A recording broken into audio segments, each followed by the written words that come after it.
dans les localités et ñi war a am primeur bi c'est ces gens qui sont dans les quartiers démocratie qui abattent locale. un travail important. Tu arrives dans un quartier, le leader politique bi nga xamante ne moom la parti bi di choisir waa koñ bi d'accord ruñ si déjà problème boobu mu ngi commencé am un peu partout. Par exemple, quand au niveau de l'appareil du parti ça choisit, au niveau de la base ça dit non, parce que souvent dañuy choisir nit ñi en fonction de leur posture, en fonction de effectivement, par exemple tu dis que tel c'est un inspecteur des domaines, tel c'est un tel, etc., am na xaalis, etc., etc., alors qu'en fait il y a quelqu'un qui a une relation particulière avec le quartier, qui travaille, qui comprend moo la gën a xam lii xew ci biir koñ. Par exemple soo ñëwee suñu koñ am na ku tudd Pape Michel Mendy ku xam koñ bi la. Il fait un excellent travail, il est très respecté. Mais li ma tiital man gëmuma coalition parce que quand même sur la base de quoi souvent argument yi nit ñi teg pour génn ci telle coalition ou telle coalition quoi l'heure est à l'unisson. J'ai pas pu comprendre pourquoi tout de suite il y a eu un bif entre ñoom Bougane ak waa Yewwi. Ça je n'ai pas pu le comprendre parce que ku ci nekk quand même da ngay honnête nga xam yaay kan. Un parti qui a fait des élections ak un parti qui n'a pas fait les élections mënuñu tolloo. Voilà. Quelqu'un qui est allé aux élections qui a fait l'épreuve dafa am expérience. C'est ça. ku mës a jouer coupe du monde ak kuy door a dem coupe du monde du ngeen tolloowu leen kooku nombre de public bi ngay fekk supporters yi nekk ci gradin yi duñ la tiital.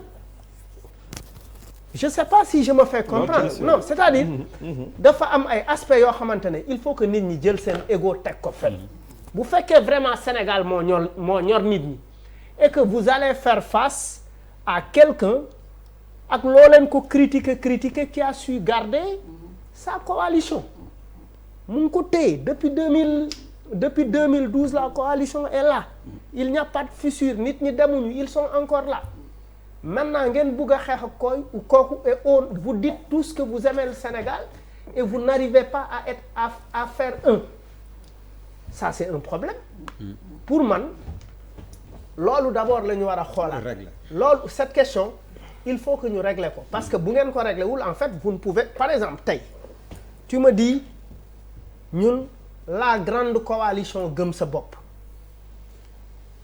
Quand tu le dis comme ça c'est pas fédérateur parce que ça fonctionne avec le nom du parti de simple, l'initiateur de l'initiateur. Ici ça s'appelle Yewwi Askan Wi et fait ça va pas on réfléchit ça va pas s'appeler PDS nii jot na ça va pas s'appeler jot wala soppi ça va prendre en considération effectivement les approches yi nga xamante ne moom la ñeneen ñi am ici ça va être effectivement peut-être c'est et en fait mënoo leen ñëw mënuma ko comprendre quoi mënoo leen ñëw vous n'avez jamais fait d'élection et vous avez été nu mu tuddati kii jiite seen parti il a été nu mu tuddati au au parrainage il n'est pas passé en fait lan mooy seen baromètre militant lan mooy seen baromètre effectivement que kii ñun lii la ñuy peser. Alors te beneen affaire bi ci topp moi j'habite Guédiawaye moi je ne vois pas l'opposition présente et je vois que le parti au pouvoir ils s'activent ils font les porte-à-porte ñu ngi inscrire boy yi ñu ngi def tel et élection aussi loolu moo koy gagner est-ce que le travail qu'il faut vous êtes en train de le faire au niveau de la base.